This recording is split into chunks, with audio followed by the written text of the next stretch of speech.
ఆత్మ పరిశీలన చేసుకోండి. గెలిస్తే ఉప్పొంగడం, ఓడిపోతే కుంగిపోవడం ఇది తెలంగాణ సమాజానికి ప్రజాస్వామ్యానికి మంచిదా? మీరెందుకు బయటికి రావడం లేదు? మీరెందుకు మాట్లాడడం లేదు?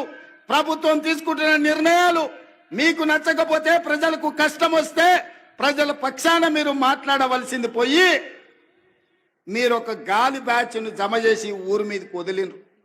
వాళ్ళ మాటలు ఎప్పుడైనా మీరు విన్నారా? చంద్రశేఖరరావు గారు ఏం మాట్లాడుతున్నారో, ఏం చేస్తున్నారో?